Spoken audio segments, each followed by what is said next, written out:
ग्रामीण दस्तकारों की बात करें तो ग्रामीण दस्तकार अंग्रेजी शासन के शुरू के वर्षों में किए गए सर्वे के अनुसार अंग्रेजी का शासन का काल लगभग हम 1757 के आसपास से मानते हैं।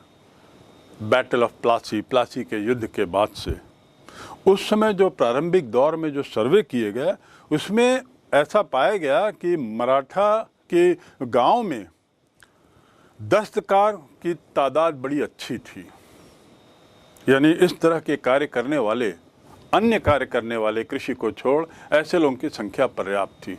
और ये जो जानकारी है ये मराठा दस्तावेजों से भी एक तरीके से मराठा दस्तावेजों में भी यही जानकारी पाई जाती है। और इस प्रकार ये सुनिश्चित है कि दस्तकारों की संख्या गांव में काफ़ी थी, उनकी तादाद बहुत थी। कई बार तो ऐसा देखा गया कि जितने वहाँ घर थे किसी एक गांव में, उस गांव के 25% घर या शायद उससे थोड़े ज़्यादा भी दस्तकारों के हुआ करते थे।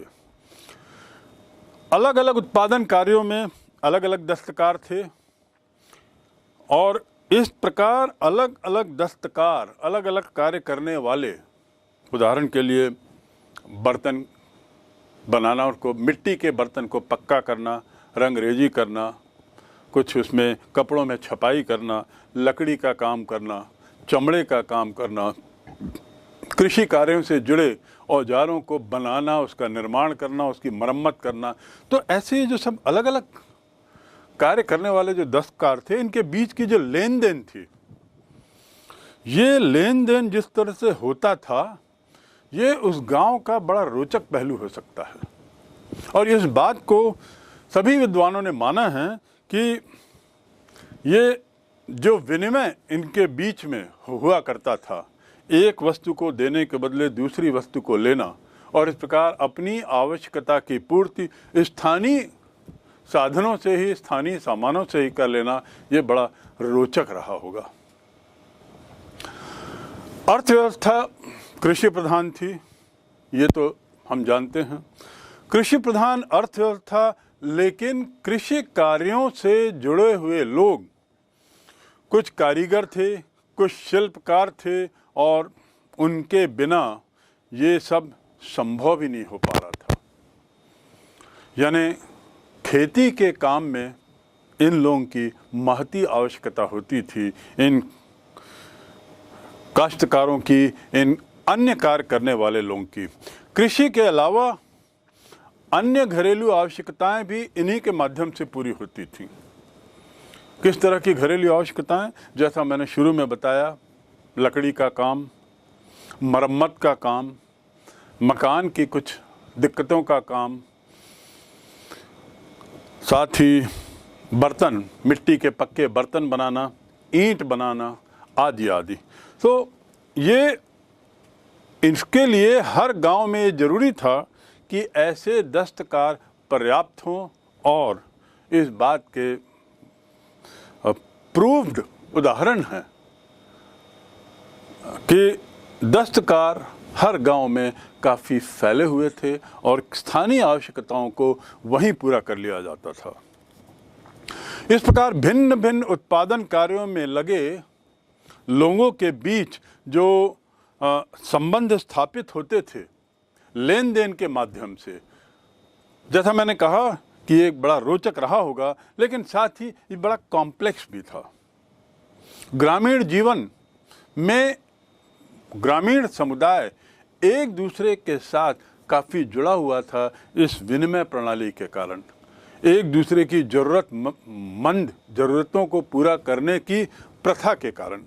और किसानों व दस्तकारों के मध्य अंतर करना तो कई बार कठिन भी हो जाता था। यानी कई बार तो ऐसी स्थिति आती थी कि समझ नहीं आता था कि ये जो तबका है किसी एक गांव का, ये दस्तकारों का है या किसानों का है। तो ऐसा देखा जा सकता है, ऐसा देखा गया कि दस्तकार, किसान, इनके संबंध बड़े अटूट थे। एक बात और कि क्योंकि अनेक समूहों द्वारा दोनों काम किए जाते थे, दोनों काम का अर्थ कृषि कार्य और उसके साथ ही साथ दस्तकारी का कार्य। ऐसे अधिकतर उदाहरण ऐसे ही हैं जिसमें वे दस्तकारी भी करते थे वहाँ के ग्रामीण समुदाय के लोग, और साथ ही साथ किसानी भी करते थे। जब मौसम रहता था तो मौसम के समय वे कृषि कार्यों में व्यस्त रहते थे, और मौसम के ना होने पर, कृषि कार्य का मौसम ना होने पर वे अन्य कार्यों में लग जाते थे। यदि हम इसकी बात करें कि इन खेती में जो अवकाश उनको मिलता था, खेती के बीच में जो उनको गैप मिलता था, अवकाश मिलता था, यानी हम कह सकते हैं बुआई से लेके सुहाई तक, यानी निंदाई भी उसको कहते हैं, बुआई से सुहाई तक, निंदाई तक, और निंदाई से लेके कटाई तक का जो काल होता था। एक बार हमने फसल बो दी, अब वो फसल बढ़ रही है, और जब तक उसके जंगली पौधों को, खरपतवार आदि को निकालने के लिए, खेत की सफाई के लिए जब तक उचित समय आए, तब तक ये किसान क्या करें, तो वो दस्तकारी में लग जाते थे। ऐसे ही एक बार खेत ठीक हो गया, व्यवस्था हो गई और उपज बढ़ गई, तो अब कटाई की प्रतीक्षा करेंगे। तो ये कटाई की प्रतीक्षा करने तक फिर किसान खाली है, सिवाय चौकीदारी के उसके पास कोई कार्य नहीं रहेगा। तो ऐसे समय में भी वह किसी तरह के दस्तकारी के कार्य में लग जाता था, और इस प्रकार उसका काम जो है सतत रूप से वर्ष दर वर्ष चलता रहता था, और वो अपने को सतत रूप से व्यस्त रखता था, अन्य कार्यों में काफ़ी व्यस्त रखता था। और ये अन्य कार्य क्या थे, जैसा मैंने बताया, पुनः दोहरा देता हूँ, रंगरेजी का काम, कपड़ों में छपाई का काम, इसके साथ ही मिट्टी के बर्तन बनाना, उनको पकाना, खेती के औजार बनाना, उसका निर्माण करना, उसकी मरम्मत करना, बढ़ईगिरी का काम, चमड़े के कार्य, ईंट बनाने का काम, मकान निर्माण के कार्य, ऐसे बहुत सारे कार्य थे जिसमें किसान बीच बीच के अवकाश काल में अपने को व्यस्त रखता था, और अतिरिक्त आय मिलती थी, साथ ही उसकी अपनी दैनिक आवश्यकताएं भी पूरी हो जाती थी। इस प्रकार ग्रामीण दस्तकार ग्रामीण आवश्यकताओं को पूरा करने का कार्य करते थे। बढ़ई, लुहार, कुछ ऐसे कारीगर थे जिनके बिना तो ग्रामीण समाज चल ही नहीं सकता था। वे ग्रामीण समाज के अपरिहार्य अंग हो गए थे। उसकी आवश्यकता तभी पूर्ण होती थी जब, किसानों की आवश्यकता तभी पूर्ण होती थी जब वहाँ पर लोहार हों, बढ़ई आदि हों, जो उनके कृषि सामानों की मरम्मत, उसका निर्माण कर सकें और उसकी आवश्यकताएं पूरी कर सकें। ग्रामीण दस्तकार जो थे, इनके अधिकांश उत्पादन का मूल्य जिन्स के रूप में चुकाया जाता था। और जिन्स क्या है, ये आपको पहले ही बताया जा चुका है, जो कमर्शियल क्रॉप के रूप में जाना जाता था। प्रतिष्ठित खेती जिसे बोलते थे, उसमें अधिकांश उत्पादन का मूल्य जिन्स के रूप में चुकाया जाता था। कारीगर को फसल की कटाई के समय उपज का एक निश्चित भाग दे देते थे, और इसके बदले में वह संबंधित किसान को वर्ष भर अपनी सेवाएं निःशुल्क उपलब्ध कराता था। तो यह बिंदु हमको विशेष रूप से ध्यान रखना होगा कि ग्रामीण दस्तकार ग्रामीण आवश्यकताओं को पूरा करने का कार्य करते थे। और ये जो विनिमय प्रथा थी, इस विनिमय प्रथा से ये बात स्पष्ट है कि कारीगर एक निश्चित भाग को पाने की एवज में किसान को वर्ष भर अपना कौशल उपलब्ध करता था। किस तरह का कौशल? लोहार से लोहे का सामान, कृषि संबंधी लोहे का सामान जरूरत पड़ने पर, बढ़ई से कृषि संबंधी हल या अन्य सामान की जरूरत पड़ने पर, चर्मकार से ये जो हौज बनता था या जो रहट सिस्टम था, उसके लिए जो चमड़े की थैलियों की जरूरत पड़ती थी। तो ये एक बड़ी अच्छी व्यवस्था थी दोनों के बीच में। दोनों एक दूसरे के पूरक थे और निःशुल्क उपलब्ध होता था, लेकिन उसकी एवज में पूर्व में ही इन लोगों को एक हिस्सा उपज का दे दिया जाता था। अधिकांश कारीगरों के पास थोड़ी थोड़ी जमीन होती थी, जो प्रायः लगान मुक्त होती थी या बहुत कम लगान लगता था, क्योंकि मूल रूप से ये लोग तो दस्तकार थे, किसान तो थे नहीं। तो दस्तकारों की मुख्य आजीविका का साधन उनका अपना कौशल था और कृषि युक्त भूमि मात्र उनके पास केवल एक छोटे मोटे जीवन यापन के लिए थी और इसीलिए उसे लगान मुक्त कर दिया गया। इसीलिए या तो उसमें लगान कम कर दिया जाता था, कर कम लगता था। उस समय के जो स्रोत मिलते हैं, उस समय के जो हमको अनेकों उदाहरण मिलते हैं, दस्तावेज मिलते हैं, उससे तो ऐसा मालूम पड़ता है कि कई गांवों में तो जमीन का एक पूरा टुकड़ा ही इन दस्तकारों को दे दिया जाता था उनके अपने जीवन यापन के लिए, और ये सामूहिक रूप से दे दिया जाता था। महाराष्ट्र में तो ऐसी जमीन दस्तकारों की मीरास या वतन बन गई, जिस पर पुश्तैनी अधिकार हो गया था। ये एक बहुत महत्वपूर्ण बात है कि महाराष्ट्र जैसी जगह में जो दस्तकारों को, जो सामूहिक दस्तकारों को सामूहिक रूप से जो जमीन दे दी जाती थी, उसे वे अपना वतन कहते थे और इस वतन पर उनका पैतृक अधिकार, पुश्तैनी अधिकार हो गया था। यानी एक जनरेशन से दूसरे जनरेशन भी यह अपने आप उन दस्तकारों के ही मातहत यह जमीन रहती थी। देश के अन्य भागों में यही व्यवस्था कुछ बदले हुए रूप में थी, दूसरे कुछ क्षेत्रों में एक अन्य तरीके से, लेकिन कुछ अन्य क्षेत्रों में कुछ बदले हुए तरीके से। कई गांवों में किसान और दस्तकार परिवार एक दूसरे से बातचीत कर अदायगी की इस व्यवस्था को स्वीकार कर लेते थे। किस व्यवस्था को?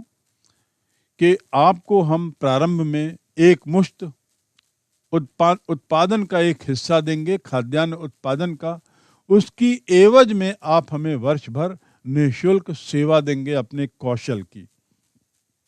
तो कई जगह तो ये बातचीत के माध्यम से होता था और इसके अनुसार सामान्यतः सेवाओं का विनिमय वस्तुओं द्वारा किया जाता था। यानी कई जगह तो ये भी होता था कि आपको हम खाद्यान्न ना दे करके, उत्पादन का एक हिस्सा ना दे करके, आपके जरूरत की कुछ वस्तुएं हम आपको दे देंगे और उसकी एवज में आप हमें अपने कौशल की सुविधा देंगे, और यह भी बातचीत के माध्यम से तय होता था। 18वीं सदी में जो हमें कुछ ऐसे स्रोत मिले हैं, उससे तो मालूम पड़ता है कि बंगाल में जमींदार लोहार, बढ़ई और सुनार जैसे कारीगरों को उनकी सेवाओं के बदले रोज का भत्ता और खाने के लिए नगदी दोनों देते थे। तो कुल मिलाकर हम देखते हैं कि अलग अलग क्षेत्रों में अलग अलग तरह की व्यवस्था थी, जिसमें दस्तकार, जमींदार और किसान तीनों एक दूसरे के पूरक के रूप में भी कार्य करने की कोशिश करते थे। अब बंगाल का उदाहरण तो बड़ा स्पष्ट है। वहाँ पे तो जमींदार जो है वो एक तरीके से समझौता कर लेता था इन दस्तकारों के साथ, लोहार के साथ, बढ़ई के साथ, सुनार के साथ, कि हम तुम्हें दैनिक भत्ता देंगे, रोज कुछ नगद देंगे और खाने के लिए भी कुछ नगद देंगे। ये व्यवस्था जजमानी के नाम से प्रसिद्ध हुई। इसे ही जजमानी कहते हैं, लेकिन इस शब्द का प्रचलन ज़्यादा नहीं देखा गया। उस समय तो कम से कम जजमानी शब्द उतना ज़्यादा प्रचलित नहीं हुआ जितना बाद में हुआ था। गांव, ग्राम और उस समय की तत्कालीन इकाई, इसके बारे में अंग्रेजों का क्या कहना है? गांव किस तरह के थे? उन्होंने कैसा इस गांव को देखा और क्या समझा? अंग्रेज तो 1757 के आसपास उनके शासक के रूप में उन्होंने एक तरीके से जीना शुरू किया, लेकिन उसके पहले लगभग 150 वर्ष तक वे व्यापारी के रूप में थे और व्यापार करते हुए उनका संपर्क गांव से हुआ, गांव के दस्तकारियों से हुआ और उसके साथ ही साथ जिस उद्देश्य से वे व्यापार के लिए आए थे उस उद्देश्य की पूर्ति भी गांव के इन्हीं दस्तकारों के माध्यम से ही तो होती थी, जिसमें वे बहुत सारे सामान, खासकर कपड़े, मसाले ये ले जाते थे और उसकी एवज में देश की जमीन पर काफ़ी सोना और चांदी लाते थे। तो अंग्रेज़ों की नज़र में तत्कालीन गांव जो थे वो एक तरीके से छोटे गणराज्य की तरह थे। इसे उन्होंने छोटे गणराज्य का रूप दिया है। और 19वीं सदी में जब अंग्रेज यहाँ उन्होंने वास्तव में शासन करना शुरू किया तो उन्होंने मान लिया कि एक ऐसा गणराज्य है जहाँ सामूहिक स्तर पर भाईचारे के साथ और श्रम और साधन दोनों का ठीक तरीके से बंटवारा होता था। ऐसी परिभाषा अंग्रेज़ों ने तत्कालीन गांव की दी। 17वीं सदी का जो भारत था वो वास्तव में बहुसंख्यक था। जब मुगल थे उस समय सभी जाति प्रजाति, सभी धर्म के लोग यहाँ, संप्रदाय के लोग यहाँ थे, आत्मनिर्भर थे गांव। किंतु भिन्न भिन्न स्वरूप वाले आर्थिक इकाइयों अथवा ग्रामों का ये एक तरीके से समूह मात्र था। हर जगह सभी संप्रदाय के लोग मिलेंगे, हर जगह सभी तरह की दस्तकारी के लोग मिलते थे और कृषक तो हर जगह थे ही, हर गांव में थे। और ये जो आर्थिक इकाइयाँ थीं या सामाजिक इकाइयाँ भी इनको माने तो ये अपने अपने भिन्न भिन्न स्वरूप में अपने अपने क्षेत्र में दिखती थी। गांव अपनी आवश्यकता की सभी चीज़ों को पूरा करता था, ये तो बताया गया है। स्वयं में वह एक आत्मनिर्भर गांव हुआ करता था और दस्तकार और कृषक, इनके बीच के जो संबंध थे वो विनिमय के कारण रोचक तो थे ही, लेकिन काफ़ी निकट के थे, काफ़ी बंधे हुए थे। किसी पे ये बाहरी तत्वों पर किसी पर निर्भर नहीं थे, क्योंकि गांव स्वयं में, जैसा मैं बारंबार कह रहा हूँ, आत्मनिर्भर थे, सेल्फ सफिशिएंट थे। ये स्वयं में आत्मनिर्भर इकाइयाँ थीं कि यहाँ तक कि इनका जो आंतरिक प्रशासन था वह भी अंदरूनी ही था। इसमें किसी बाहरी तत्वों का हस्तक्षेप नहीं होता था। अभी मैंने जिक्र किया थोड़ी देर पहले ग्राम पंचायतों का, ये आंतरिक प्रशासन का ही तो हिस्सा थी। और ग्राम पंचायत जो है वह गांव के दैनंदिन डे टू डे लाइफ, दैनिक जीवन की सभी आवश्यकताओं को पूरा करने की जिम्मेदारी लेती थी और उसे जिम्मेदारी से निभाती भी थी।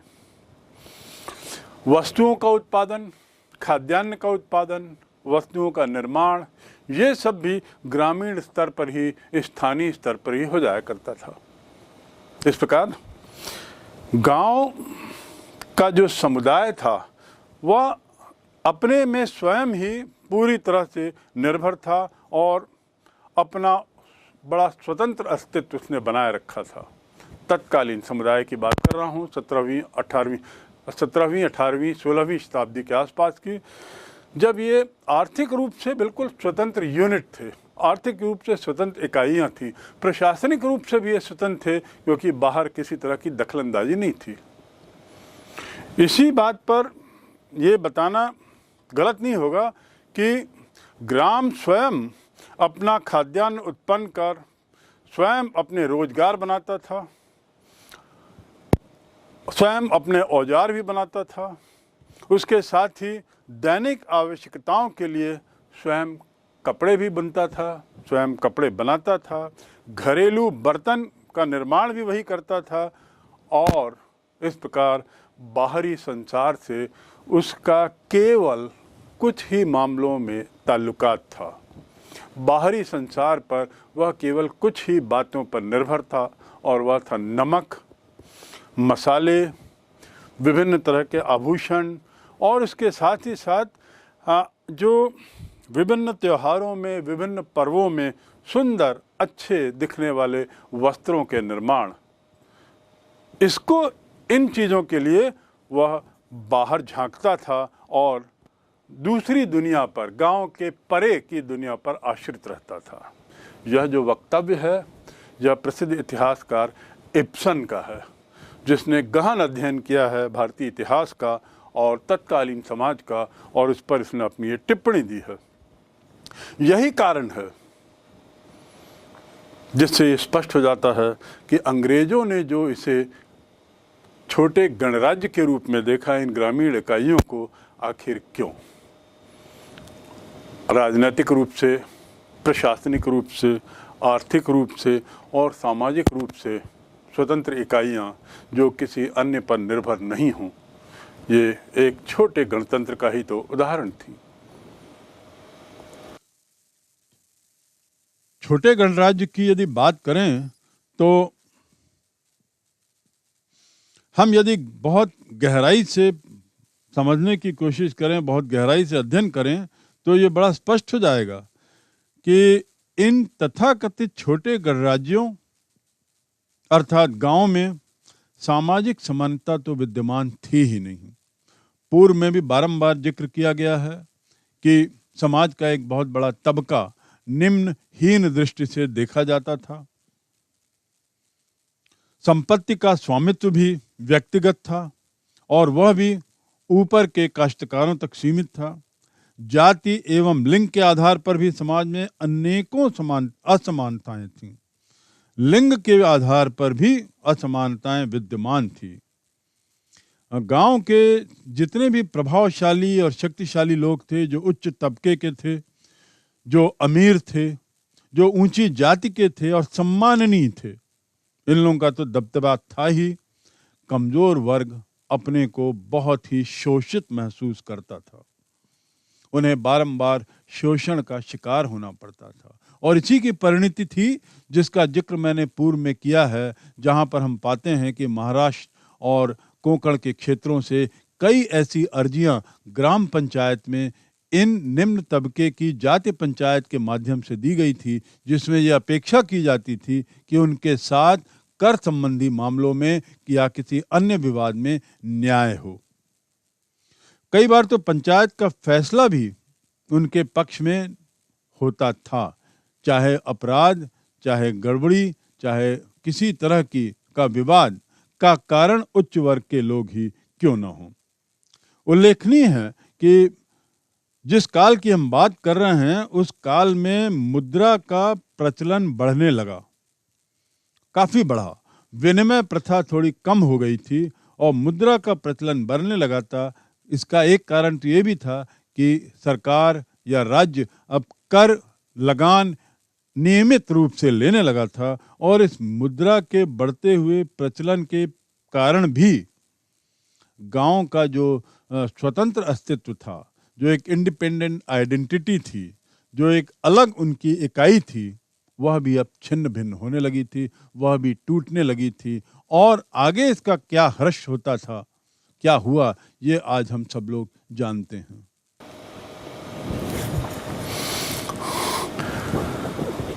कृषि समाज में महिलाओं का क्या स्थान था? कृषि समाज और महिलाएं 16वीं से 17वीं सदी में, किसी भी समाज में देखा जाए तो महिलाओं का बहुत अहम योगदान होता है। कोई भी समाज, कोई भी समुदाय अपने को पूर्ण नहीं पा सकता और कह सकता यदि उसमें महिलाएं या महिलाओं का योगदान ना हो। मुगल काल के समाज की बात करें तो कृषि उत्पादन में ये पुरुषों के साथ कंधे से कंधा मिलाकर चलती थी और उस समय का जो भारत था वह कृषि प्रधान था। 85% लोग गांव में रहते थे और गांव में रहने वालों में एक बहुत बड़ी संख्या महिलाओं की हुआ करती थी और ये महिलाएं पुरुषों से कम नहीं थीं। पुरुष जो थे वो सामान्यतः हल जोतता था, जो थोड़ा भारी काम होता था, जिसमें शारीरिक श्रम की ज़्यादा आवश्यकता थी।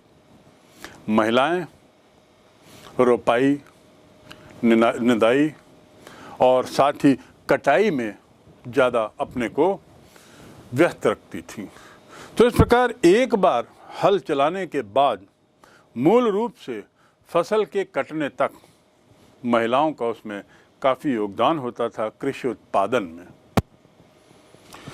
इसके साथ ही जो पकी हुई फसल होती थी उससे दाने निकालने का काम भी ये महिलाएं ही करती थी सामान्यतः।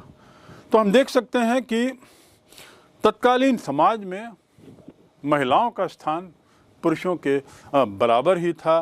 किसी भी तरह का लिंग भेद, किसी भी तरह का ये फर्क, लिंग के बीच में जो फर्क सामान्यतः दिखाई देता है वह उस काल में विद्यमान नहीं था। श्रम की बात करें तो महिलाएं भी श्रम सेवा में पुरुषों से कम नहीं थीं। रही दस्तकारी की बात, उसमें महिलाओं का क्या योगदान था, ये जानने के बाद कि कृषि में वे पुरुषों के साथ बराबर पे चलती थी, दस्तकारी में भी ऐसा देखा गया कि वे किसी से कम नहीं थीं, उसमें भी वो बहुत महत्वपूर्ण भूमिका निभाती थीं। समाज में उनकी स्थिति बड़ी सम्मानजनक थी और साथ ही आर्थिक सामाजिक गतिविधियों में भी उनका बड़ा सक्रिय योगदान था। ऐसा तत्कालीन ग्रंथों में बारंबार मिलता है। जो दस्तकारी के कार्य थे मूलतः उसमें से कुछ कार्य ऐसे थे जो महिला केंद्रित थे। उदाहरण के लिए रंगरेजी, उदाहरण के लिए कपड़ों में छपाई और अन्य ऐसे कार्य, बुनाई आदि आदि जो महिलाओं के द्वारा ज़्यादा किया जाता था। और उनके लिए भी वही काल जो अवकाश के रूप में देखा जा सकता है, उस काल में ये लोग अपने काम दस्तकारी आदि से जुड़े हुए करते थे। ये जो समाज है किसान समाज, इसमें पश्चिमी भारत में रजस्वला महिलाएं हल एवं कुम्हार का चाक नहीं छू सकती थीं। मैं रजस्वला महिलाओं के बारे में विशेष बात कर रहा हूँ। बंगाल में भी मासिक धर्म के समय महिलाएं पान के बगीचे में नहीं घुस सकती थी, नहीं जा सकती थी, वहाँ से वो वंचित थीं। और कुछ काम तो ऐसे भी थे जिसमें महिलाएं ही प्रमुख भूमिका निभाती थीं। तो एक ओर जहाँ उन्हें कुछ चीज़ों से वंचित किया जाता था, वहीं दूसरी ओर कुछ विशिष्ट काम केवल महिलाओं के द्वारा ही किया जाता था, वो उसमें मुख्य भूमिका निभाती थी। और ये काम कौन से थे?